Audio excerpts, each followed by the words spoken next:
Jadavpur University. We are very glad that we have been able to organize this poetry reading and discussion session, and with Víctor Rodríguez Núñez and Katherine Hedeen. And also we realize we have translators here, so thank you very much, Opitaki and Shukri will be here. So thank you very much for making this possible. The department, of course, as you know, has invested a lot in the idea of translation itself. We had very able translators from the department and also published poets in the department. So this makes us very happy to organize this on a very, very cold Kolkata evening. For us, it's very cold. So I would invite my colleague, Professor Sucheta Bhattacharya, who also heads the Latin American Center of the department, to kindly do the honors and begin the sessions. Sucheta ji, over to you.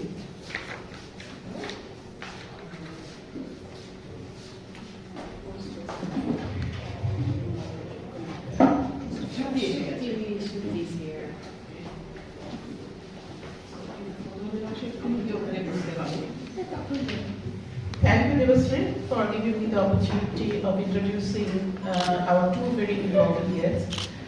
And it is indeed a windfall, thanks to Ovi, for having a poet and a translator together in this session. But before I introduce them, there is something that that I should do. These are the two posters that our students have designed, and they have asked me to. Thank you so much. One for you and another for Victor. And the designer of the poster is right there.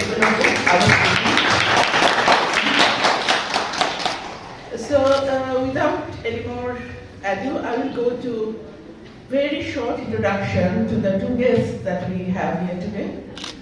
First, I am going to introduce Víctor Rodríguez Núñez.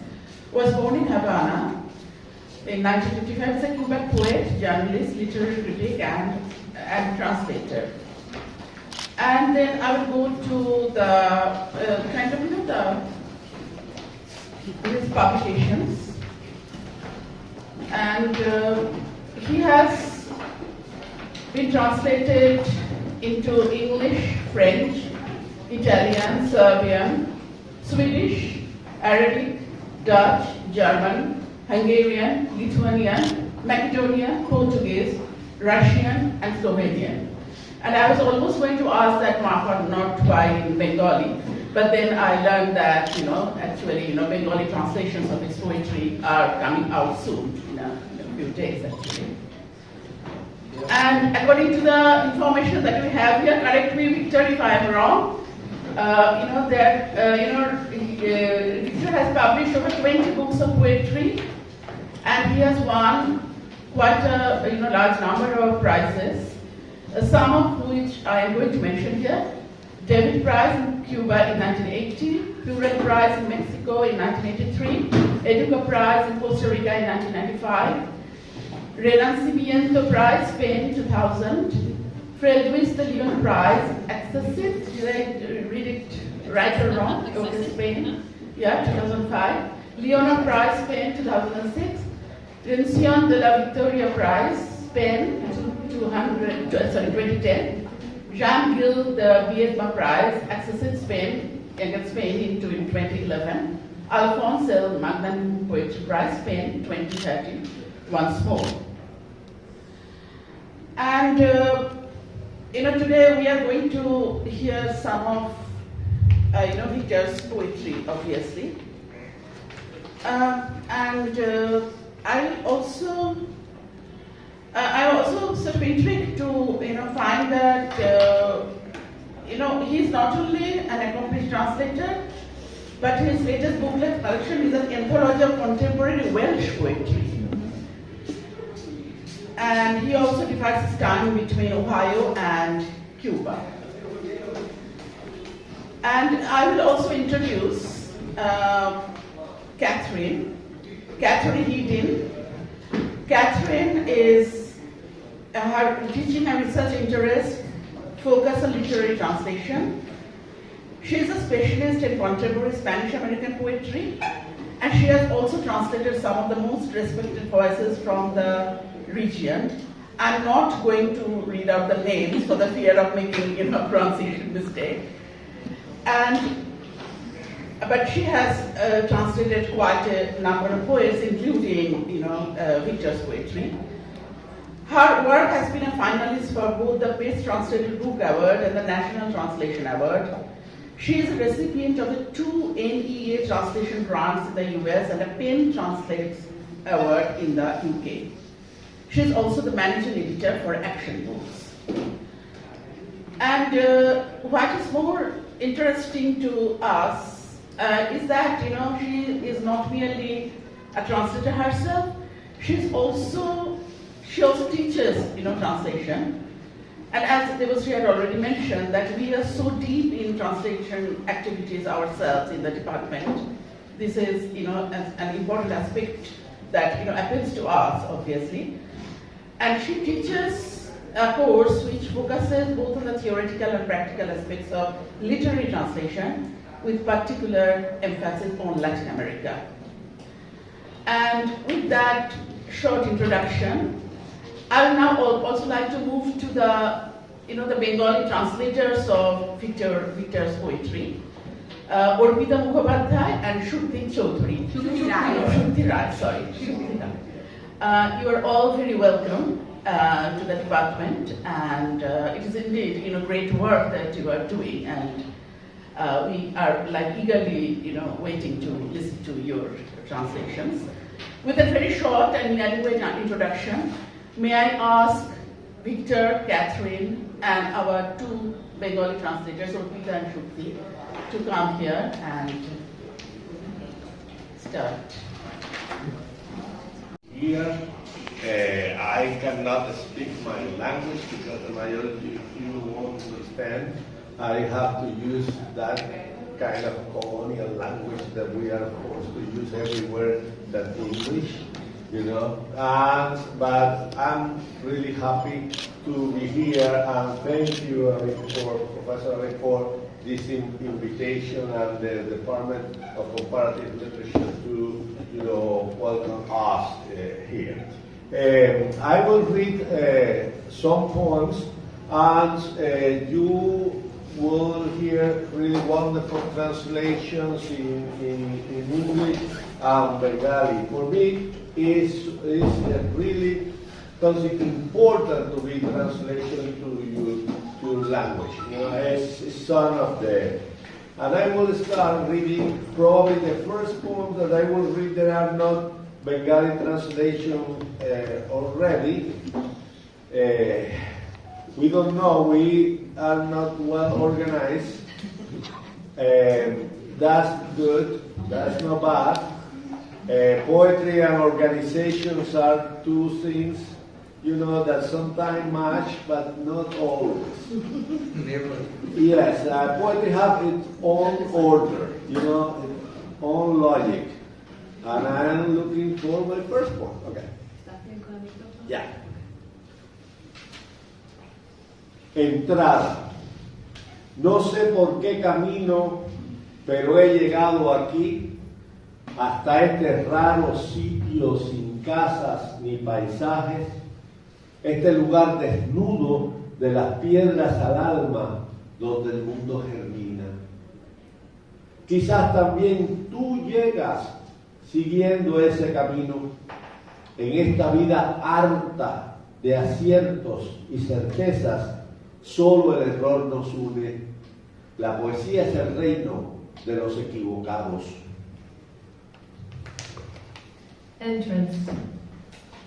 I don't know by which path, but I've arrived here, to this strange spot, with no houses or scenery, this naked place from stones to soul where the world takes root.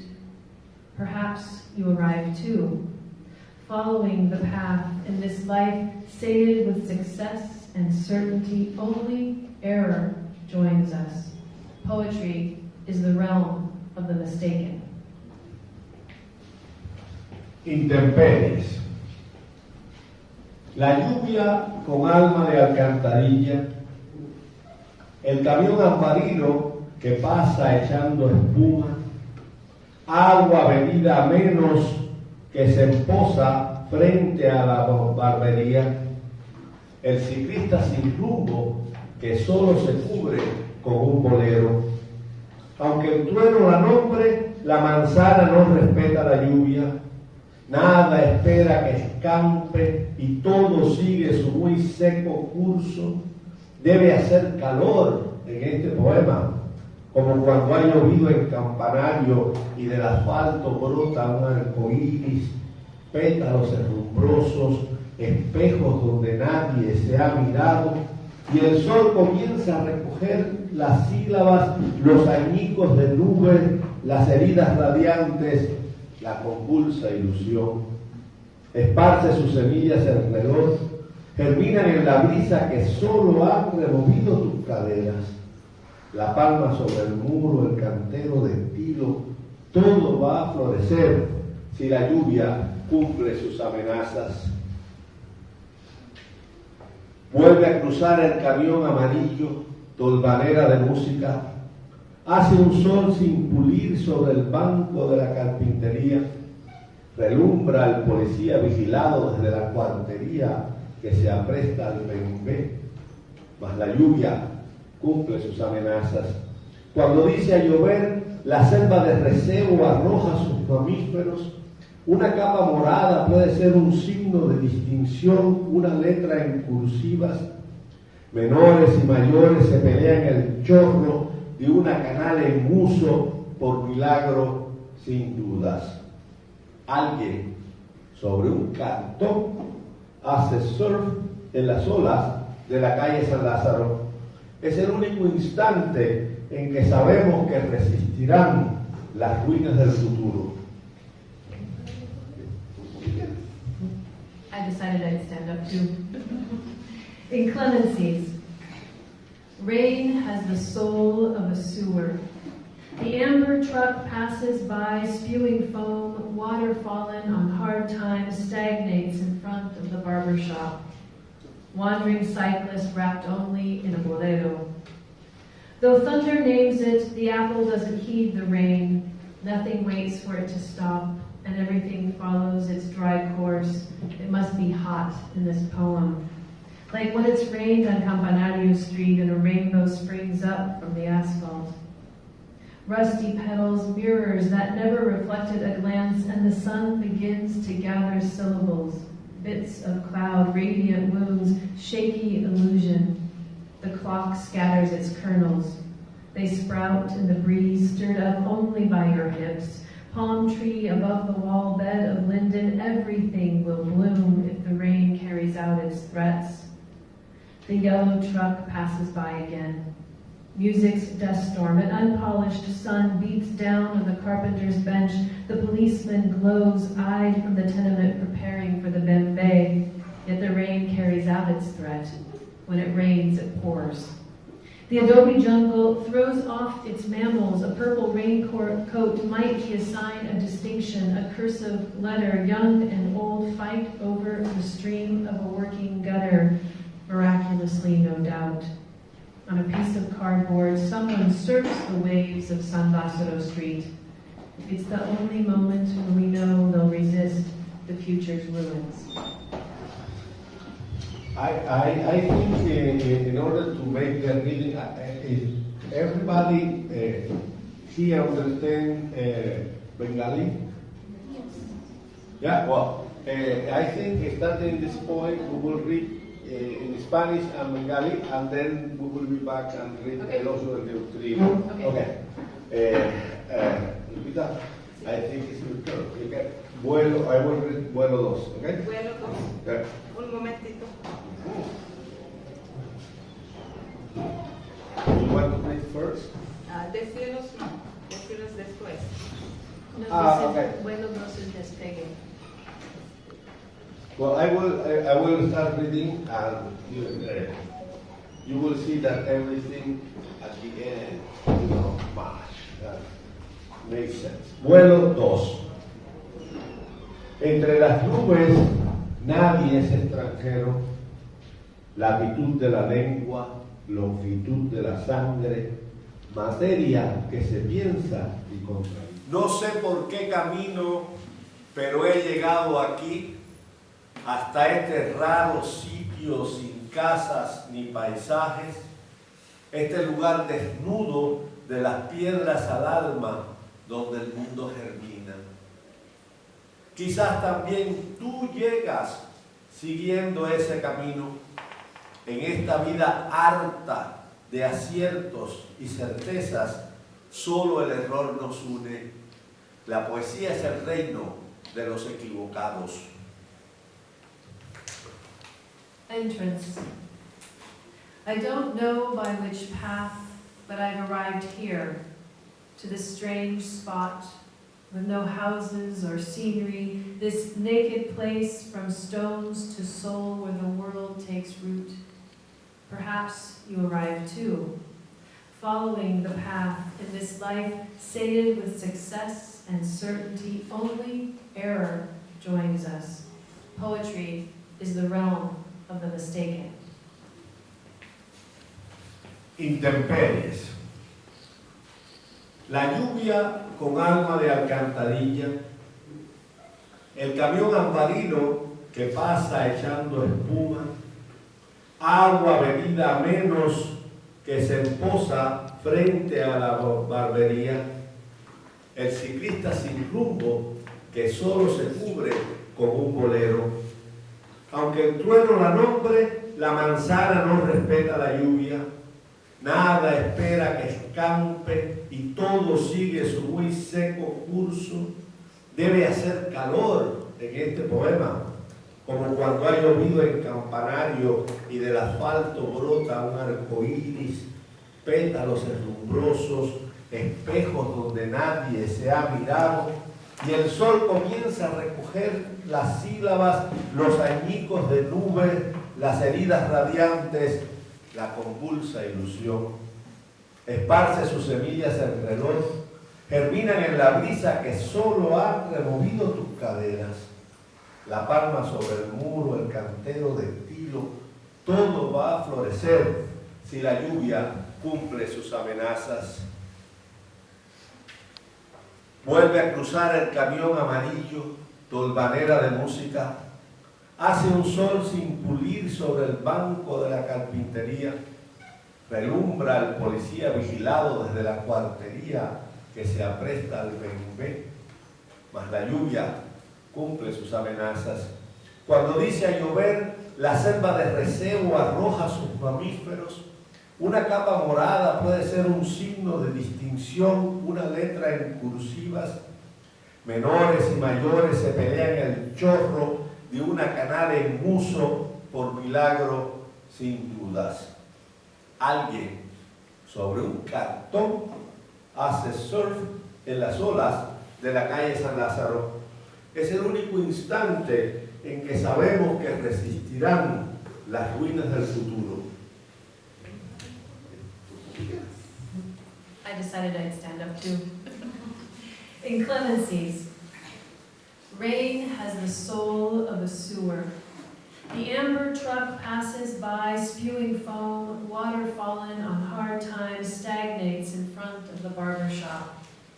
Wandering cyclist wrapped only in a bolero. Though thunder names it, the apple doesn't heed the rain. Nothing waits for it to stop, and everything follows its dry course. It must be hot in this poem. Like when it's rained on Campanario Street and a rainbow springs up from the asphalt. Rusty petals, mirrors that never reflected a glance, and the sun begins to gather syllables, bits of cloud, radiant moons, shaky illusion. The clock scatters its kernels. They sprout in the breeze, stirred up only by your hips. Palm tree above the wall, bed of linden, everything will bloom if the rain carries out its threats. The yellow truck passes by again. Music's dust storm, an unpolished sun beats down on the carpenter's bench. The policeman glows, eyed from the tenement, preparing for the bembe. Yet the rain carries out its threat. When it rains, it pours.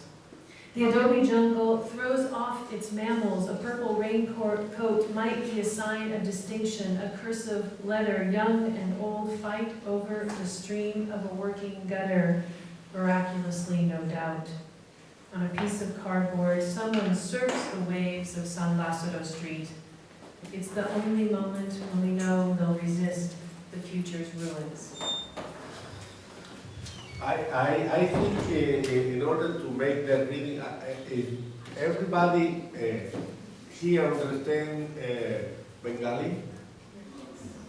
Yeah, well, I think starting this point, we will read in Spanish and Bengali, and then we will be back and read those of the three. Okay. Lupita, I think it's your turn. Okay. Bueno, I will read bueno dos. Okay. Bueno, Yeah. un momentito. You want to read first? Decirlos no, decirlos después. Okay. With the finest pencil, the night insubordinate, even against herself, though she has everything to lose, she does not believe in clarities. The shadow, nonconformist, testifying with her insects and stars, and she demands silence. Nobody has been able to break the shadow.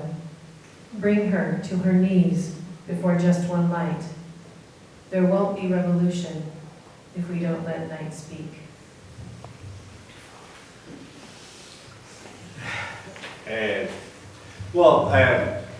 I am a kind of unusual Cuban writer to start saying that.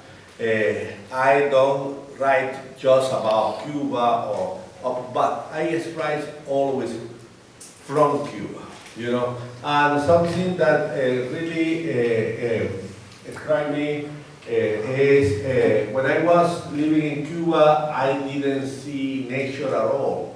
Nature was transparent. I didn't see, you know, the tropical nature until the day that I moved to the place where I live right now, that is in the north of North America, and the weather there and the nature is so different. And then that I developed, for that kind of contrast, a conscience about nature. And I write a lot from the nature and about the nature. And I will write the cielos. Okay? De cielos. Hay un círculo de tierra caliente donde reina la hierba. No se atreve la escarcha, la nieve dura menos que el amor. En el mismo corazón del invierno, esta úlcera verde, todos pasan de largo, obsesionados con su intrascendencia. Yo no voy ni regreso, me paro allí, reverbero el vacío. মৃত্তিকার উষ্ণ এক বৃত্ত, যেখানে রাজত্ব করে তৃণ, তুষার সাহস করে না, কেননা ভালোবাসার চেয়ে অনেক কম স্থায়িত্ব তুষারে।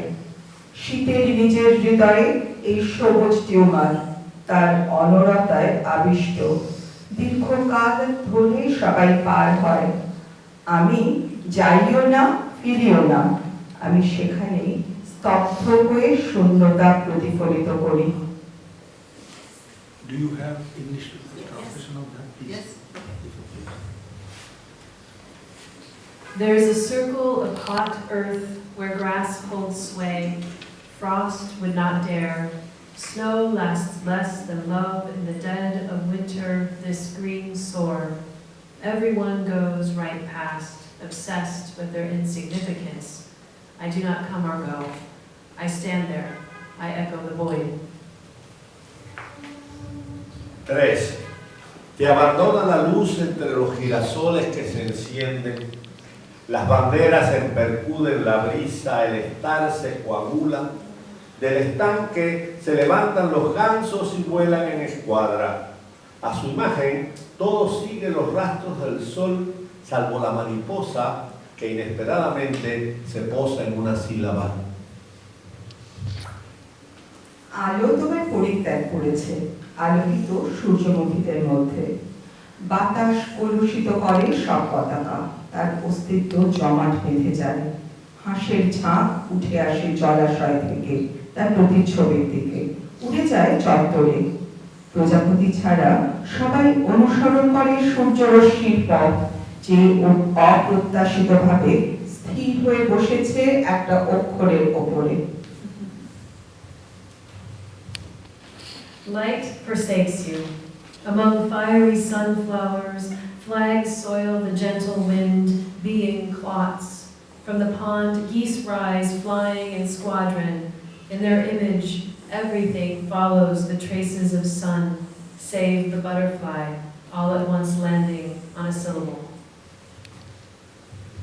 Cuando la lluvia envidia se hace nieve y se tiende sobre el bosque desnudo que la recibe gris, enmarañado como todo principio, toda fe. El bosque se embellece, pues la envidia no se va por las ramas, arde como la brea. El único final es el placer. যখন বৃষ্টি তাকে ঈর্ষা করে, সে তুষারে রূপান্তরিত হয়ে যায়, ছড়িয়ে পড়ে নগ্ন অরণ্যের ওপর। সে স্বাগত জানায় অনুজ্জ্বল ধূসরতাকে। প্রতিটি আদর্শ আর প্রতিটি বিশ্বাসের মতো অরণ্য সুন্দর হয়ে ওঠে। তারপর আসে ঈর্ষা, পিচের মতো পড়ে। আনন্দই একমাত্র পরিসমাপ্তি। When rain envies, it turns to snow and spreads over the naked forest. Who welcomes it, ashen, entangled, like every principle, every faith, the forest grows more beautiful, since envy doesn't beat around the bush. It burns like pitch. The only end is pleasure. 20. Extraños animales, esas hojas que hasta el árbol olvida, pero se angustian en este rincón donde el vacío cruje. No el verano del indio que borra palideces, moretones del alba, ni el norte que jadea desde el fémur, en discreción se agobia, acalla su destello. আশ্চর্য প্রাণী এইসব পাতা, যতক্ষণ বৃক্ষ তা ফুলে থাকে। কিন্তু তার তীব্র মনস্তাপ এই প্রান্তে, যেখানে শূন্যতা পার হয়, ভারতীয় গ্রীষ্মের মতো নয়, যা মুছে দেয় বিবর্ণতা। বিক্ষত হয় আত্মা, আমার উরুর অস্থি থেকে যা হাঁপায়, সেটা উত্তর দিক নয়। বিচক্ষণতায় সে অভিভূত থাকে, স্তব্ধ হয় তার ঔজ্জ্বল্য। Strange animals, those leaves, even the tree can't bring to mind. Yet they anguish in this spot where the void rustles. Not the Indian summer rubbing out paleness, soul bruises. Not the north panting from my thigh bone, discreetly overwhelmed, hushing its glow. 35. Dos pájaros en uno posados en la orilla. El real pica la noche que fluye inconsolable en la nevada.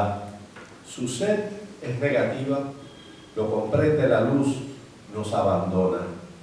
El reflejo no imita porque se bebe un pájaro.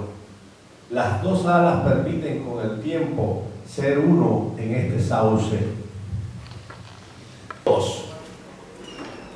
Entre las nubes nadie es extranjero. Latitud de la lengua, longitud de la sangre, materia que se piensa y contradice. Agua, vapor, escarcha, rápido de los Andes, témpano de Noruega, lágrima de caimán, transpiración. Nunca tropiezas con la misma gota, con el otro carámbano, sino la turbulencia que entrecruzan las penas. Su comercio intangible, estela de lo informe. Eres el compatriota de las nubes. উড়ান। মেঘে কেউই আবদ্ধক নয়, ভাষার অক্ষরেখা, রক্তের দ্রাঘিমা রেখা। যে বিষয়ে ভাবা হয় তার বিরোধিতা। জল, বাষ্প, তুষার। নরওয়ে কঠিন তুষারের আদ্রিজ পর্বতমালা। কুমিরের কান্না, বাষ্পীভবন। ঝুলন্ত তুষারের স্তরে ঝরে পড়া একই বিন্দুতে কেউই ধাক্কা খায় না, যদি না বিক্ষুব্ধতা সরাসরি ছেদ করে বেদনাকে। তার স্পর্শাতীত বাণিজ্য, নিরাকারের জাগরণ, তুমি মেঘেদের স্বজন। Beautiful language. I'm so proud of that. Puerto 3. En esta encrucijada, bajo otra tempestad, el gallo muerto por las muy piadosas manos del babalao. Un sentimiento sube por la única escala hasta donde no irradia la ceguera. A coro, 3 testigos elevan la canción sin desplumar, saciada por la sed, a cántaros caída. Lleva corona recia el babalao, cortada del crepúsculo, y un cuerpo imperceptible que la lluvia no toca.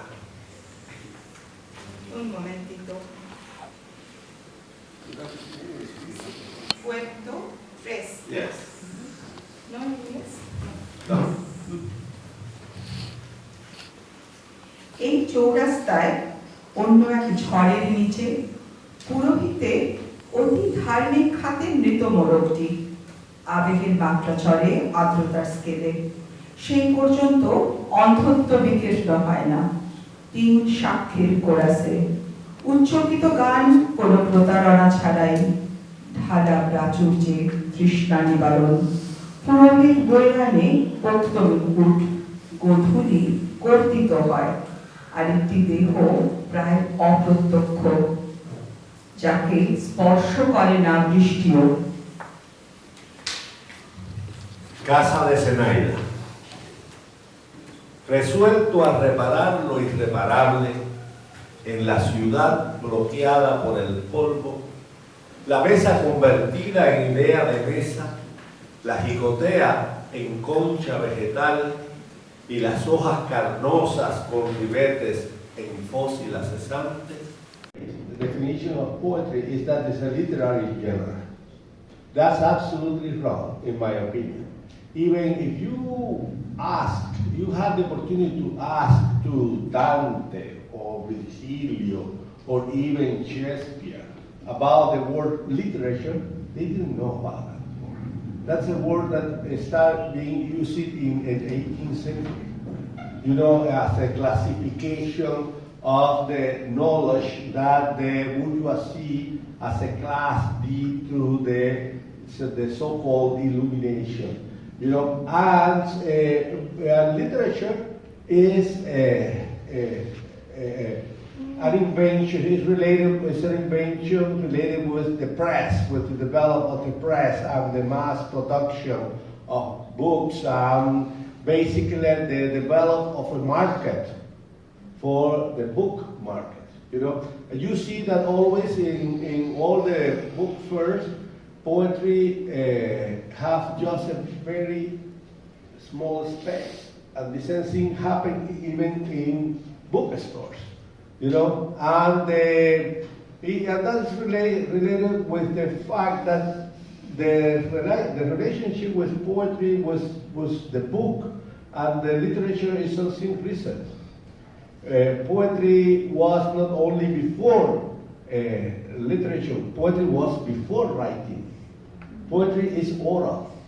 Poetry is a kind of art that has survived basically all the social systems, you know, from the beginning until today, you know.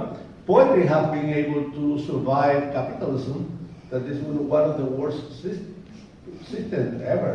You know, probably poetry is the only thing that capitalism have not been able to transform in a commodity. You cannot sell poetry.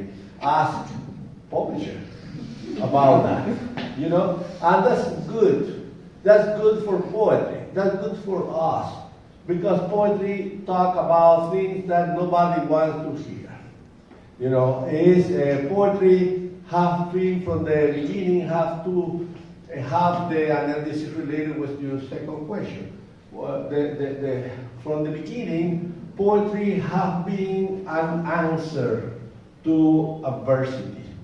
Verse is the opposite of adverse. Adverse, you know, in the nature, in the society, in personal, you know, all kind of the nature, you know, typhoons, earthquakes, all kind of natural phenomena. And poetry has been one of the fundamental way of resistance against that kind of adversities. And poetry have helped us to survive. And that's the main function of poetry. Help us to live, you know. And that's more than enough. In order to do that, poetry has been contested all kind of ideology. From the left to the right is contesting ideology. Basically the concept of defamiliarizing is crucial here. You know, it's critical. Poetry is always critical about whatever kind of idea about ourselves. You know, that's I think is the most important function of poetry is being, you know, anti all ideologies. You know, poetry is the opposite of ideology. And because poetry is only compromise of poetry is with the human condition. You know, and we are not have to be compromised with any party, with any ideology, we have to be compromised with the human being and the human condition. I don't know if I answered your question. I'm sorry for my broken English, okay? Okay, you have another question. And he has another question. He has a question too.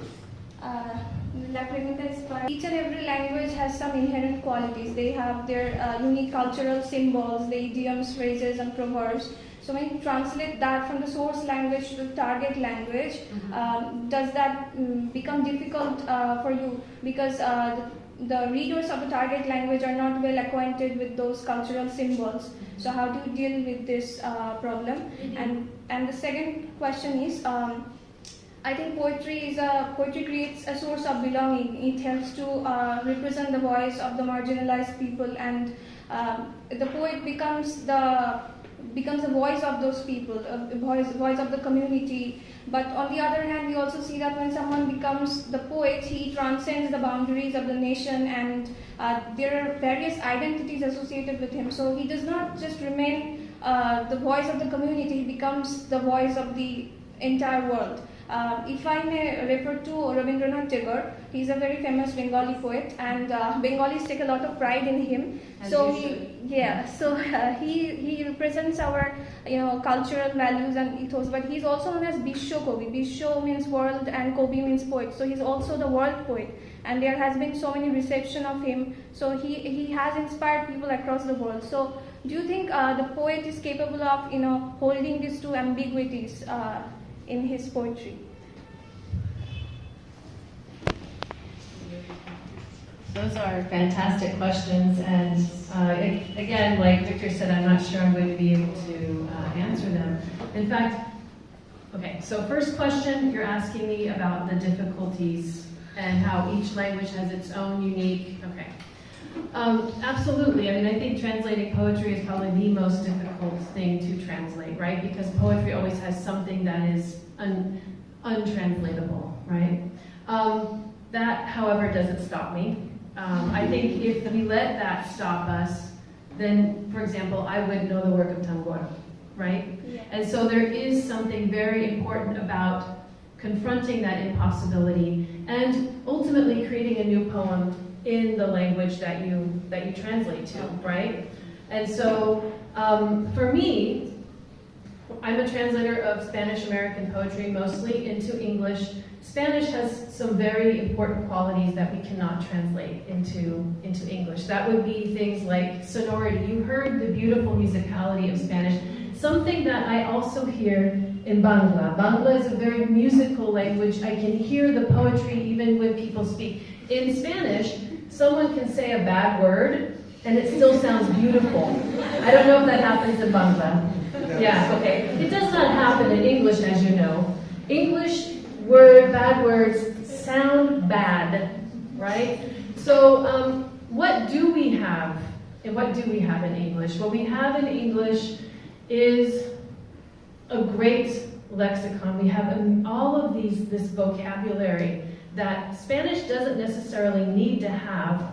So for one verb, let's say in Spanish, I can have 30 verbs. I can be very, very specific in English. And so me choosing specific words that I think sound, that can help replicate to a certain extent the way that the poetry is in Spanish into English helps me. It also, you asked something about using what gets lost, or one of the things, it's very important for me. I'm from the United States, and in the United States, as you know, or maybe you don't, but very anti any other language besides American English, right? Very anti-translation.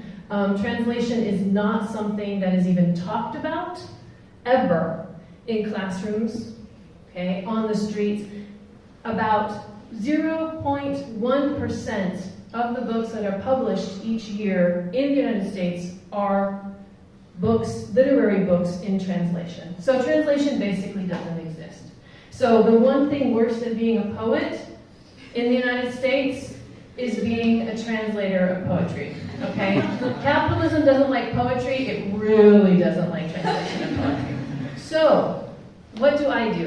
I'm not gonna make money, I don't wanna make money. So what my purpose as a translator is to actually confront and challenge English. So what do? For example, Victor uses a lot of Cuban vocabulary in his poetry. Words that only exist in Cuban Spanish. You might have heard me use the word bembe, for example. That word, nobody knows what that word is except for Cubans and me, right? So what do? Instead of trying to do a footnote and explain to the American, this is what you need to know. No, I'm expanding English. It's very important for me to reject the idea that English and that Americans have to know everything. Let them feel defamiliarized, okay? Let them feel uncomfortable. Let them know that their English that they speak isn't the only English out there. So that's an important part for me, and that's different for maybe translating here, but as a US American, it's very important for me to challenge the ideas of the hegemony of American English. Second thing about world poetry, I think that absolutely, it's such an honor. I think it's such an honor for Victor to be translated into Bangla because of Tagore, right? One of the reasons. And absolutely, poetry, like Victor was saying, poetry is a universal language. And it goes far beyond the words. It goes far beyond, I can hear when these women read their translations, I can hear the poetry there. I don't know the language, but I can hear the poetry. And that's what's really so special about poetry.